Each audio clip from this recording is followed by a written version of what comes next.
Hablaremos un poco acerca de los instrumentos jurídicos para el desarrollo económico e industrial de México. Para poder entender más a fondo este tema, necesitamos primero que todo definir algunos conceptos básicos de la economía, que a continuación les explicaremos un poco. El primero de ellos son las operaciones de mercado abierto.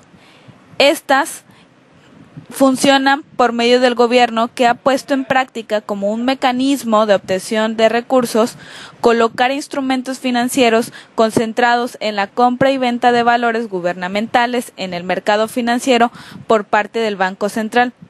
Su acción se orienta en la expansión y concentración de reservas bancarias. Otro concepto básico es el redescuento, que consiste en la operación por medio de la cual la banca comercial anticipa al Banco Central dinero acerca del monto de un crédito próximo, deduciendo los intereses correspondientes al tiempo que media entre el anticipo efectuado y el vencimiento del crédito por descontar, con la finalidad de obtener liquidez suplementaria. El encaje legal es el dinero que la banca deberá mantener como reserva en el Banco Central para garantizar los depósitos totales y se expresa por un porcentaje de los recursos determinado por la institución en forma racional. Esto quiere decir que cuanto mayor sea el encaje legal, menores serán los recursos con los que disponga el banco al público. Al contrario, si el encaje legal está bajo, los fondos que disponga el banco para prestar a sus clientes serán mayores. Otro concepto básico son la modificación de las tasas de interés. Esto quiere decir que, como ya hemos mencionado anteriormente, corresponde al Banco Central adoptar medidas con el fin de controlar la inflación, toda vez que no tiene injerencia en la fijación de precios. Esto ha generado que se adopten medidas por medio de las cuales se genere a la estabilidad tan deseada por el gobierno, es decir, manteniéndola por debajo del 3.8% mensual. Actualmente, el Banco de México ha decidido establecer como medida de control inflacionario poner en práctica un sistema de tasa de interés objetivo, el cual consiste en fijar como referencia para el gobierno considerablemente una mercancía y determine el monto que constituirá la tasa durante las operaciones que se presenten el transcurso del día entre las instituciones bancarias comerciales. Una vez prometidas, establecerán la tasa de referencia dentro del mercado de dinero, influyendo en el nivel de actividad económica. Una vez entendidos estos conceptos básicos que acabamos de explicar, ya podremos entender más a fondo este tema que explicaremos a continuación. El objetivo de esto se centra sobre la política monetaria que atraviesa el Estado mexicano, destacando así la importancia de las operaciones de mercado abierto en el sistema financiero mexicano. Consiste en ubicar el problema del bajo crecimiento económico que ha atravesado el país durante décadas. México no ha podido ser capaz de transformar el modelo económico, generando empleos y mayor productividad sin tener que caer en índices de corrupción y venta de los recursos naturales que nos pertenecen como nación. Durante el siglo XX, la economía de México no ha podido tener una evolución en la economía internacional, a excepción de 1933 a 1981, donde la economía tuvo un mayor crecimiento, pero esto no solucionaría nuestros problemas económicos que vienen de años atrás. México, a través de los gobiernos que ha tenido en las últimas décadas, nos ha demostrado la incapacidad gubernamental que existe para generar logros económicos para la sociedad. Ese es el caso en el que vivimos actualmente, en donde el gobierno mexicano que hoy impera en nuestro país no ha podido tener un incremento económico y oportunidades para la sociedad, bajando así el Producto Interno Bruto que tiene nuestro país. No hemos podido tener un avance cuantitativo en nuestra economía y esto se debe a que no han prevalecido los intereses a corto plazo y nos olvidamos de los intereses a largo plazo para tener una sustentabilidad económica y social. En nuestro país no se han podido generar empleos con salarios mínimos que no sean aberrantes para el desarrollo personal de los ciudadanos.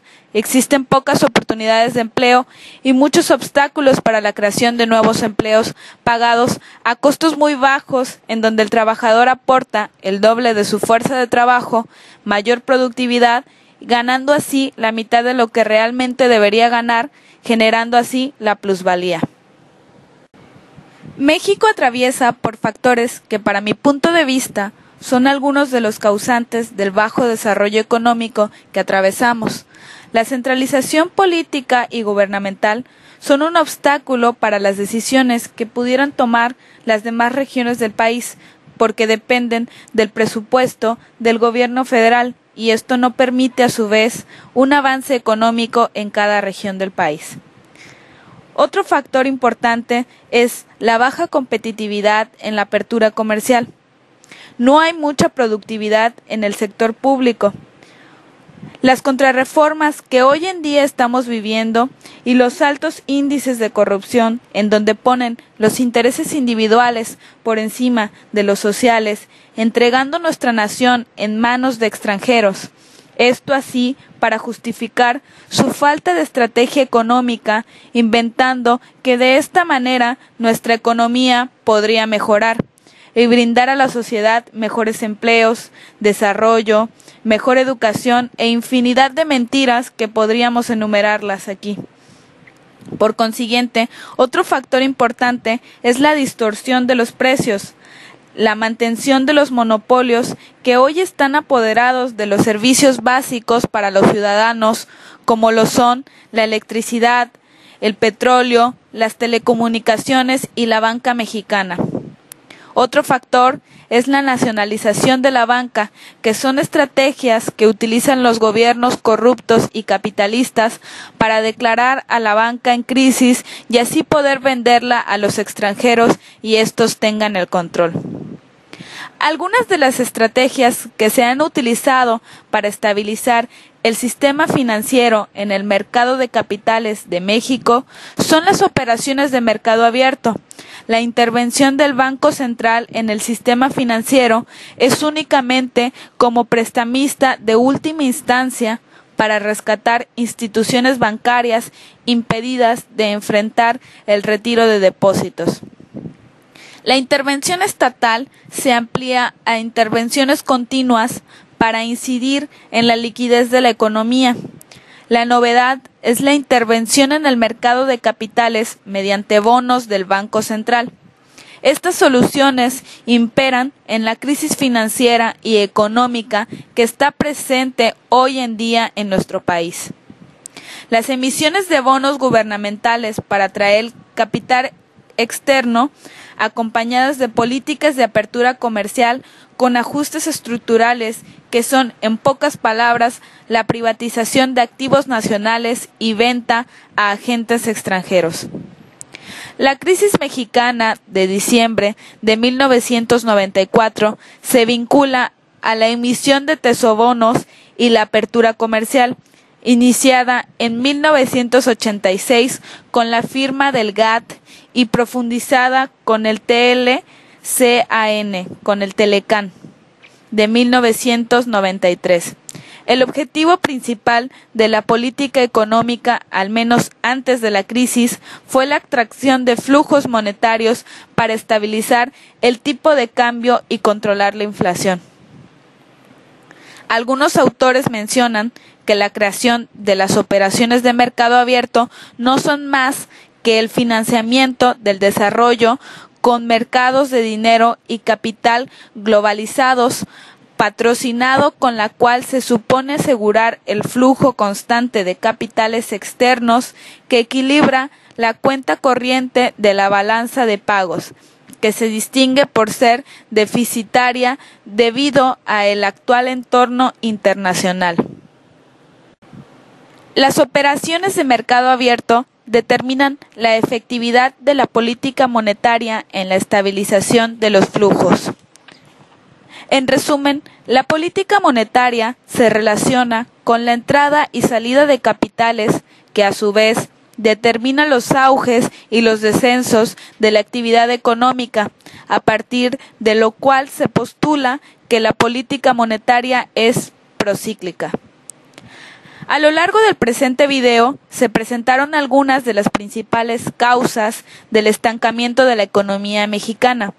En mi opinión, es necesario cambiar la estrategia del desarrollo social y económico que tenemos en nuestro país, ya que nos han demostrado que no nos benefician en ningún ámbito a los ciudadanos, que somos los que sufrimos las imposiciones del gobierno corrupto que hoy impera en nuestro país, en donde estamos en la era del neoliberalismo, en donde la economía del Estado pasa a manos de particulares, las empresas privadas o multinacionales, y de esta forma no permite el crecimiento económico para nuestro país.